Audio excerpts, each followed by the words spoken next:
મેં અત્યાર સુધી મોડાસા નગરમાં આર્થિક, સામાજિક, શૈક્ષણિક અને બીજા એવા નાના મોટા જીવિત વ્યક્તિઓ માટેના કામ કર્યા છે.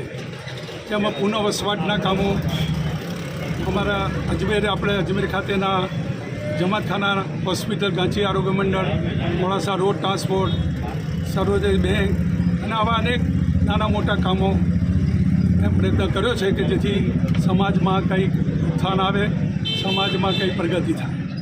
હવે મને એમ લાગ્યું કે મારી બી હવે અવસ્થા ધીમે ધીમે થવા માંડી છે અને મેં જોયું કે અહીંયા આગળ જ્યારે કોઈના ઘરમાં મરણનો બનાવ બને છે ત્યારે જે જનાજો મૈયતને લઈ જવા કબ્રસ્તાનમાં ઘણી હારમારી ભોગવે છે.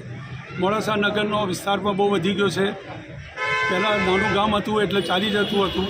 અત્યારે વાહન વ્યવહાર પણ એટલો બધો વધી ગયો છે કે જ્યારે જનાજો કે મૈયત જતી હોય ત્યારે ટ્રાફિક જામનો પ્રશ્ન થાય છે.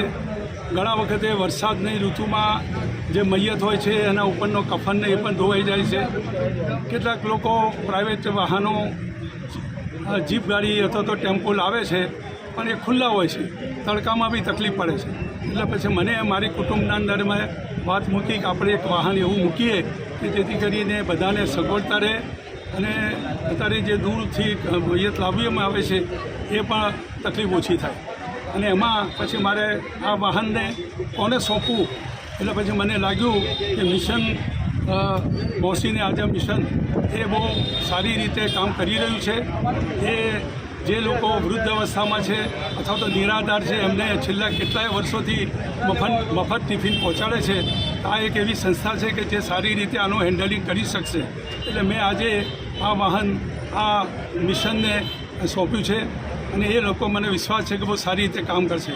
આ વાહન નિઃશુલ્ક કામ કરશે, કોઈ ચાર્જ લેવામાં નહીં આવે, કોઈ પણ જાતનો ખર્ચ મૈયતવાળાના ઘરમાંથી લેવામાં નહીં આવે અને બહુ સારી રીતે વ્યવસ્થિત મૈયત સોમાનભેર કબ્રસ્તાન સુધી પહોંચે. હવે તો કબ્રસ્તાન બી એટલા દૂર થવા માંડ્યા છે, જેમ કે હજીરામાં 4 રસ્તાનું કબ્રસ્તાન 5 કિલોમીટર થઈ જાય છે. લાહોરી મખદૂમ સાહેબનું કબ્રસ્તાન સોસાયટી વિસ્તારથી 3-3 કિલોમીટર થાય છે. એટલે આનાથી બહુ સગવડતા રહેશે બધાને અને અનુકૂળતા રહેશે. આ એક મારું હયાત માણસો પછી હવે જે નથી દુનિયામાં એમને સહાયરૂપ થવા માટેનો પ્રયત્ન કર્યો છે. ઉપરવાળા અલ્લાહથી હું દુઆ કરું છું કે એને કબૂલ કરે અને મારી આ કામગીરીને આગળ વધારવા માટે મને પ્રોત્સાહિત કરે.